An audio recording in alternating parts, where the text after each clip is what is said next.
నమస్తే అండి. నేను మీ మెర్సీని. వెల్కమ్ బ్యాక్ టు మన ఆహారం మన ఆరోగ్యం. ఫ్రెండ్స్, మా పాప వాళ్ళ స్కూల్లో ఫుడ్ ఫెస్ట్ అయితే మా పాపకి చికెన్ పకోడీ చేసుకొని రమ్మని చెప్పారు. అందుకని ఆమె కోసమని చేస్తున్నాను. 1 కేజీ చికెన్ తీసుకొని ఇలా చిన్న చిన్న పీసెస్లా కట్ చేసుకోవాలి. తీసుకుని ఈ చికెన్ని 3 టైమ్స్ 4 టైమ్స్ క్లీన్ చేసుకున్న తర్వాత టేస్ట్కి సరిపడా సాల్ట్, కొంచెం పసుపు వేస్తున్నాను. ధనియా పౌడర్ వేసుకోవాలి. 1/2 టేబుల్ స్పూన్ గరం మసాలా కూడా వేస్తున్నాను. రెడ్ చిల్లీ 1 టేబుల్ స్పూనే వేస్తున్నానండి. ఎందుకంటే పిల్లల కోసం చేస్తున్నాను కాబట్టి. 1 టేబుల్ స్పూన్ అల్లం వెల్లుల్లి పేస్ట్ వేసుకోవాలి. తరువాత అరచెక్క నిమ్మరసం కూడా వేసుకోవాలి. ఈ రెసిపీ నేను స్కూల్లో పిల్లల కోసం చేస్తున్నాను కాబట్టి మసాలాని తగ్గించి వేసానండి. మీరు ఈ చికెన్ పకోడీ చేసుకునేటప్పుడు మసాలాలు మీ క్వాంటిటీలో వేసుకోండి. మసాలాలన్నీ చికెన్కి పట్టేలాగా 5 నిమిషాలు కలుపుకోవాలి. నా ఛానల్ చూసిన మీ అందరికీ మంచి టిప్ చెప్పాలనుకుంటున్నాను. అదేంటంటే చాలామంది మైగ్రేన్ హెడ్ఏక్తో సఫర్ అవుతూ ఉంటారు. అలాంటి వాళ్ళు వీక్లీ 2 టైమ్స్ అయినా కానీ హెడ్కి కలబంద అప్లై చేసుకుంటే మైగ్రేన్ తలనొప్పి అనేది ఆటోమేటిక్ కంట్రోల్ అవుతుంటుంది. మీరు కూడా ఒకసారి ట్రై చేయండి. చూడండి, ఈ విధంగా మసాలాలన్నీ పట్టేలా కలుపుకోవాలి. ఈ ప్లేస్లో ఒకసారి మీరు సాల్ట్ చెక్ చేసుకొని సరిపోతే యాడ్ చేసుకోవచ్చు. ఇంకా కలుపుకొని మినిమం 2 అవర్స్ అన్న పక్కన పెట్టేసుకోవాలి. 2 అవర్స్ తర్వాత నేను కార్న్‌ఫ్లోర్ వేసి కలుపుతున్నాను. కార్న్‌ఫ్లోర్ ఒక్కటే నేను వేస్తున్నానండి. ఈ పకోడీలో మైదా వేసుకుంటారు, రైస్ పౌడర్ కూడా వేసుకుంటారు. నేను ఓన్లీ కార్న్‌ఫ్లోర్ ఒక్కటే వేస్తున్నాను. కార్న్‌ఫ్లోర్ అనేది మొత్తం ఒకేసారి వేయకుండా కొంచెం కొంచెంగా వేసుకుంటూ కలుపుకోండి. అప్పుడు మనకి ముక్కకు పట్టి లేయర్ లాగా ఫామ్ అయ్యిద్ది చక్కగా. ఇలా నేను స్టెప్ బై స్టెప్ కలుపుకోవటం వల్ల నాకు కప్పున్నర కార్న్‌ఫ్లోర్ సరిపోయిందండి. ఈ కార్న్‌ఫ్లోర్ కలిపాక కూడా మనము ఒక అరగంట పక్కన పెట్టేసుకుంటే పకోడీ క్రిస్పీగా లోపల సాఫ్ట్గా చాలా బాగుంటుందండి.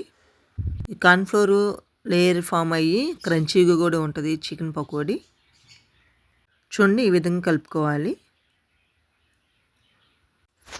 ఈ విధంగా కలుపుకొని అరగంట పక్కన పెట్టేసుకుందాం. మన ఛానల్ గురించి మా పాప వాళ్ళ స్కూల్లో కూడా చెప్పిందంట. టీచర్స్ వాళ్ళందరూ సబ్స్క్రైబ్ చేశారు. అందుకని ముందు మన ఛానల్లో చికెన్ పకోడీ వీడియో అప్లోడ్ చేశాను కదా, ఆ వీడియో చూసి వాళ్ళ టీచర్స్ మా పాపకి ఈ చికెన్ పకోడీ తయారు చేసిద్ది. వాళ్ళ మమ్మీ చాలా టేస్ట్గా ఉంటుందని మాకు ఈ రెసిపీ ఇచ్చారు. ఇక పిల్లలు అడిగాక మనం చేయకుండా ఉండలేం కాబట్టి అందుకని నేను ఈ చికెన్ ఫ్రై చేశాను. ఎందుకంటే పిల్లల సంతోషమే మన సంతోషం కాబట్టి కాదనలేకపోయాను. ఎప్పుడైనా మీ పాప వాళ్ళ స్కూల్లో కూడా ఫుడ్ ఫెస్ట్ జరిగితే మీరు ఏ రెసిపీ చేశారో కామెంట్స్ పెట్టండి. చూడండి, అరగంట తర్వాత మరలా చేత్తో ఒకసారి కలుపుకుందాం. ఒకసారి చేత్తో మొత్తము కలిపేసుకోవాలి.